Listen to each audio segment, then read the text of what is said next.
This week on Political Capital, are the Wall Street protests justified, and what's the outlook for the American economy?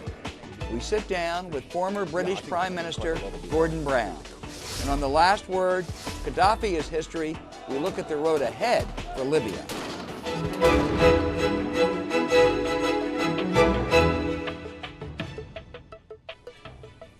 We begin the show with former British Prime Minister Gordon Brown. Thank you, Prime Minister, for joining us. Pleasure. The Euro crisis, big meeting scheduled for Sunday. Will anything be done, or will sufficient? Yeah, I think quite a lot will be done. I think the question really is, Europe's got three problems. It's got a fiscal problem because it's got spending issues, but it's got a big banking problem and it's got a growth problem. And really, if Europe's going to come out of what is a potential recession, it's got to deal with all three problems. So you're going to have action on the banks. You're going to have to be able to fund those countries that are in difficulty. You've got to, in the end, have a growth strategy, and you're going to have to reform the euro. So it's a big task, short term, medium term, and long term. I doubt if they'll do all the things that people expect of them on Sunday, but they've got to make a start. Otherwise, there would be a very heavy reaction. Let's turn to America. You're a long-time observer. America may look in better shape than Europe in some senses, but there's a pervasive pessimism about the economy in this country. People worry about a double-dip recession. Is that pessimism justified? I'm always surprised when I've come to America quite a lot in the last few months, and I think you should be far more optimistic about your long-term future. I think you've got difficult problems to address in the short term. But look, when you go to any other part of the world, people's faith in American technology, its scientific genius, the quality of your products, the successful companies that are exporting to the rest of the world, I think you should be focusing more on exporting to the rest of the world, on your trading relationships in a global economy. Basically, growth is not going to come quickly or easily from consumer spending or from public investment, but it can come from securing big export markets, using American technology abroad. And I hope that when it comes to the G20, which is in November, that there will be a strategy to coordinate growth so that America perhaps invests more in infrastructure, China is persuaded to increase its consumer spending, the rest of Asia to open up its markets to imports from America and Europe. And I think you've then got the basis in a low inflation environment of a growth pact between the different continents. And that, in my view, would be the best way of moving the world economy forward. And I really think the alternative is protectionism, and that is not something that's in anybody's interest. Much of the focus here in Washington, however, is on budget cutting in the short term. Is that an appropriate response given the state of this economy? Well, I think deficit reduction is necessary, but if it imperils growth, then you've got to think very carefully about what you're doing. Yeah. And I think the issue at the moment in Europe and in America and in other countries is whether the scale of deficit reduction is impeding the return to growth, and whether your deficit reduction plans should be multi-layered in such a way that they're over a period of a number of years. And not start for a while? And don't imperil the recovery. Well, certainly investment is going to be needed. America's got to equip itself for the competition abroad. It's got to deal with its infrastructure problems. It seems to me in a low inflation environment, the American proposal for a national investment bank is a good one to deal with your infrastructure. But if I was thinking about the future of America, the biggest consumer market in the world is not going to be America 10 years from now. It's going to be Asia. Right. And you've got to concentrate on how you can export into these markets and get American companies selling into these markets. And that's where large numbers of jobs can come from, American exports that are built by American workers or innovated, like Apple, by American workers. And the money comes from your innovative skills, your genius in technology that creates the services industries around them. Well, on that note, we're in the middle, as you know, of a presidential race. The leading Republican candidate, Mitt Romney, says he would declare China a currency manipulator, slap on tough penalties, and says if you're not willing to stand up to China, you're going to get run over by China. Well, I don't want to get involved in it. No, I know, but I'm just asking about the whole question of taking action against I don't China. know Mr. Romney. I've got a huge respect for President Obama, whom I know and have worked with, and I feel has done a huge amount both for America's position abroad and for the American people.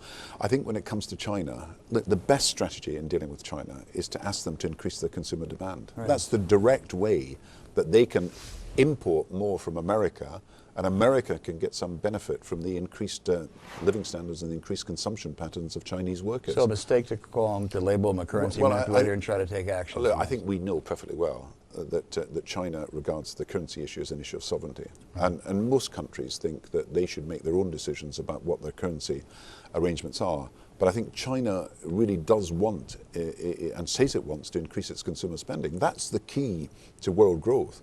If you had more consumer spending in Asia, and if American companies and American workers were able to produce more for these markets, and this after all is going to be the fastest growing market in the world, you're going to have a doubling of the middle class in Asia, urbanization, 1 billion more people, literacy and education. These are the markets where you want to be in. And I think American genius and American technology, you sometimes underestimate the extent to which you've got the scientific power, and you've also got the commercial acumen in creating companies like IT companies that people want to buy from. Prime Minister, let me ask you about the anti-Wall Street movement that's become much more pronounced here in America in the last month. Also is global, London and elsewhere. Is it justified? Is there a rationale? Is it just a bunch of people trying to make trouble? Well, I think it's raising issues that, in a sense, were raised in 2008 and perhaps need still to be dealt with. There are issues about fairness, and there's issues about responsibility. And I think when we look at Europe at the moment, not America in this instance, you see that the banks were not properly reformed. Right. You'll see that the remuneration was often at the expense of the stability of the banks through not having proper capital in these banks. Markets do need morals. Markets have got to be founded on a sense of fairness and responsibility. I come from the town where Adam Smith was born, and he not only wrote the theory, The Wealth of Nations, but he wrote the theory of moral sentiments. And he believed, as I believe, that there's got to be a moral basis for your economy. So side by side with the pursuit of enterprise and competition and innovation and risk-taking and profit-making and all these things, securitization and all the different things, derivatives, you've got to have some sense of what's fair and what's responsible. That's what these protesters seem to be reflecting, and what they in essence say is, look, the government helped the financial institutions, this is in America, but it's true in Europe too, they've done fine, at least in Wall Street, and middle America is suffering. Well, I think executive compensation is outrageous. Well, I think you need a sense of fairness in any economy, and I think if things get out of kilter, then people will be Are they out of angry. kilter? I think, in America? Look, we've gone from a situation where the remuneration for the chief executive as against the average employee in the biggest companies was something like 150 to 1 in the 1960s, 70s and 80s. It then went up to 550 to 1. Now, is it the case that people showed more merit and worked harder or made a bigger contribution, or is it just the case that these chief executives could get this money because the system allowed them to do so? And I think there is a perspective about this, about fairness and about responsibility. And I think the debate is open now. And I think it's not about the extremes in this debate, you know, about people who cling to the status quo even at the expense of putting their companies at risk, and people who are demonstrating simply against the whole system. There are voices in the middle who say, look, we can build a better financial system that is more sustainable, that is based on a better and proportionate sense of what's just and fair, and where people don't take reckless risks, or if they do, they are penalized for doing so. You don't eliminate risk-taking, but you've got to be careful that you don't support reckless and irresponsible risk-taking. And I'm afraid there was too much of it in the last few years. Prime Minister, thank you so much for joining us. And when we return, the latest on Libya and the Republican race for 2012, Bloomberg reporters are next.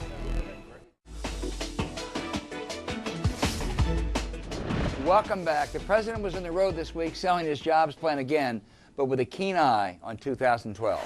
Meanwhile, Republican presidential candidates decided their best strategy was to turn on each other. Bloomberg News White House correspondent Julianna Goldman and political reporter Lisa Lerer join me now.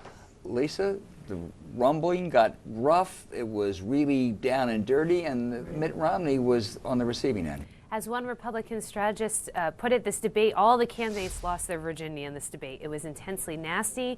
Things got really personal. And you're right, the biggest target of a lot of the attacks were Romney. And you could see all the other candidates trying to knock him off his economic message. He's been focused on that. They're trying to force him to talk about other things. And immigration has become a big issue, but it really is on the periphery. It's the fringe part of immigration, isn't Right, it? yeah. When you survey voters, they all overwhelmingly say jobs or the deficit are their top two concerns. Immigration, though, has been elevated into this area of contention between the candidates, and part of that is because conservative activists, particularly those who vote in Republican primaries, see it as a litmus test. Where the candidates are in immigration will show how closely they hew to fiscally and socially conservative values. Rick Perry has had a precipitous slide in the polls, state polls, national polls, more aggressive in the debate. Can he come back, Lisa? He had a good debate performance. He was much more aggressive than he'd been in the past. That cheered some of his supporters. I think we're going to continue to see him take a much more aggressive position. He has a lot of money. I think we're going to see ads, particularly targeted at Romney. So it'll be interesting to see how he handles that. And it's worth noting he's rolling out another policy initiative, a tax speech on Tuesday. 999, more holes than Swiss cheese, but Herman seems to glide above it. I think his ascendancy puts the other candidates in a pretty tough position. They don't really want to validate him. They're not quite sure if he's in this for the long haul. He's made a couple of mistakes, not only on, 999 has been attacked, but his position on abortion, on foreign policy. So they don't quite know how to handle him. They want to take him down a bit, but they don't want to legitimize him. And he was just joking, though, about electrocuting those people who came across the border. Then he said he just a joke. Yeah. Have some humor. Julianna, while Lisa was gallivanting around the heartland this week, you were riding the bus in the Piedmont with the president. What was his message this time? It was a very populist, anti-Wall Street message going after millionaires and billionaires, and the president really trying to show a contrast with Republicans. The president said, look, I'm here, I'm putting country ahead of party, I'm putting out proposals to create jobs immediately. Republicans are not. He also is refining his attacks on Republicans and getting a bit more sarcastic and acerbic. At one point he was saying, look, we put this $447 billion jobs plan together. Maybe Republicans just didn't understand it, so now we have to break it up into its individual pieces so they can try and get it better. And Virginia and Carolina are two swing states, North Carolina that is. What kind of reception from the voters? It was interesting. The biggest applause line the president got in Virginia and North Carolina was when he talked about Americans needing to pay their fair share, stepping up with this millionaire surtax. But it was interesting also because I was speaking with various voters along the way, and the message resonates. They even are saying, look, we also think that, this one woman I talked to said, we need to be for America, not just Republicans or Democrats. Right. She was a Democrat, and she's not voting for the president unless she sees monumental change. So the message may resonate, but people want action. So coolness. But what he really was doing was setting all the predicates for 2012, right? I mean, the themes are now clear. Right. The themes are now clear. It's a very populist message, going to be railing against Wall Street, railing against a do-nothing Congress. Right. And even though Republicans are going to block this millionaire's surtax, based on the reception it was getting, you can bet he's going to be repeating it over and over again. And Julianna, they being the White House, are convinced that their opponent will be Mitt Romney? Yeah, and in many ways, the speech that he was giving this week, you could just take out Republicans and put Mitt Romney in there. And they're laying the groundwork to be running against him, essentially saying Mitt Romney wants to roll back Wall Street reform. He's bringing in money from Wall Street. He wants to repeal health care. And all these regulations that he wants to repeal, none of it would create jobs now. So that's on the policy, but they're also going after his character, trying to paint Mitt Romney as not having a core, picking up from the debate this week, saying, oh, look, he only cared about having illegal immigrants at his house, when it turned out that he was going to be running for office. So trying to show some of these inconsistencies and making it a character flaw. Mitt Romney's bringing in money from Wall Street. Barack Obama's shocked if someone would bring in money from Wall Street. Lisa, is the White House right? Does Mitt Romney have this thing wrapped up? Well, that's certainly not something the Romney aides, that's not a message they're pushing. They think it's a dangerous message for them, for that to be out there. I'm not sure it's so clear yet. He can't quite break 25% in the polls. There's still a lot of unhappiness with the party. The question is, do socially conservative Republicans, do they, other evangelicals, do they rally around another candidate or do they split? And that's really going to determine a lot for Romney. And he's making a big decision as to whether he goes full force in Iowa or not. Because if he's going to Iowa, he wants to wrap the thing up in the first two, right? Well, the key for them, it is a risk. The key for them is keeping expectations low in Iowa. I think even if he decides, the polling numbers look good for them in December, they decide to make a bigger push in Iowa, you're certainly not going to hear a lot of talk about it, and his campaign is going to work as hard as they can to keep those expectations low. Yeah. Julianna Qaddafi, another big get, I guess you'd say, for the administration. They killed the dictator. We broke it, and now we inherit it. What's going to be the U.S. involvement in the rebuilding of Libya? Well, you heard the president say this week that the U.S. will remain a partner with Libya. But all along, Al, this is why the White House, the president, wanted this to be a coalition effort led by NATO, with Europe and Arab states and the U.S. playing a supportive role, because the U.S. does not want to be on the hook for a post-Qaddafi Libya. In terms of financial support, there's about $30 billion in frozen assets. They think that that's going to be enough that they'll be able to provide without having to go to Congress for more money. Well, if you turn it around, if they had not gotten Qaddafi, if Qaddafi was stumping his nose at us in December, that would have been very bad news for Barack Obama. So in that sense, you certainly have to say this was a victory. Yeah, this is a real vindication of that of the president's efforts and policy here. Okay. Lisa Lerer and Julianna Goldman, thank both of you. And when we come back, Libya begins this new chapter, and we pit Cain's 999 against Perry's flat tax. The last word, right after this break.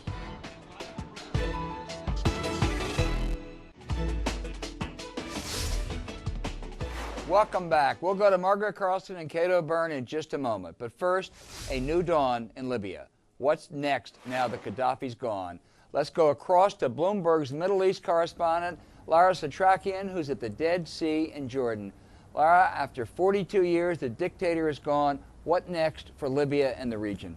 It's a positive shockwave, not just for Libya, but for the whole Middle East. Muammar Qaddafi, 42 years in power. He's the only leader that most Libyans and most Arabs have ever known. There's this dramatic catharsis, this sense here that the people did it, that this gives new wind to regime change in Yemen, in Syria. People chanting, celebrating his demise, even though there is some backlash over how it happened. Some saying it would have been better if he had been captured and put on trial. Al? Lara, is there any reason, though, for confidence that what comes next is going to be what we hope for in Libya?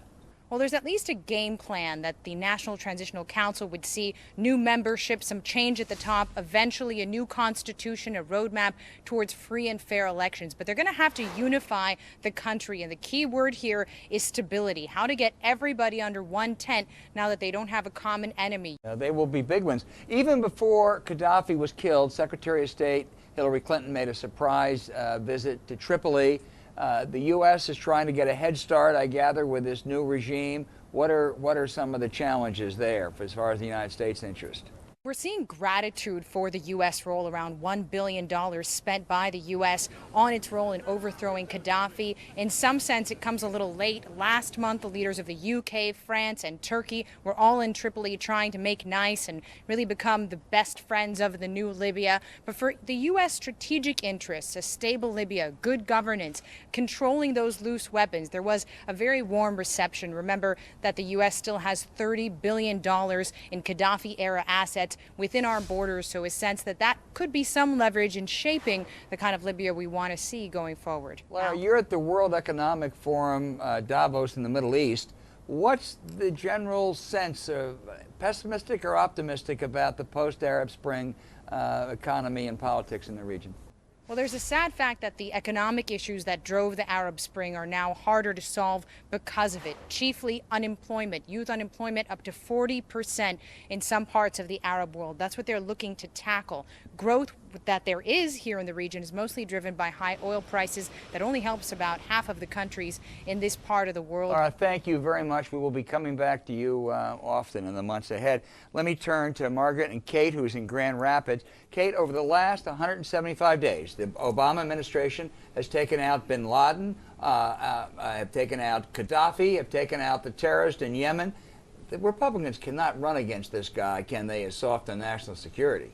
Well, Al, this election is going to be dominated by the economy and jobs and the debt. But to the extent national security is an issue, I think he has made it more difficult for Republicans to make that conventional case about liberal Democrats, both by successful missions against most wanted. I think he's helped himself by adopting Bush policies on detentions at Guantanamo and military tribunals. And I think, Al, that he's broadly in sync with the American public's war weariness when it comes to Iraq and Afghanistan. Kate O'Byrne, I mean, that was Margaret, so you reasonable. You don't know what you're going to say now. Kate, how could Alaki, you do bin that to Laden, me? and Kate, come home so we can fight. You know, this was such a perfect example of leading from wherever it is he's leading, as critics say, from behind. You had Americans using the drone to find out where Qaddafi was. The French fired missiles. The Libyan rebels picked him up.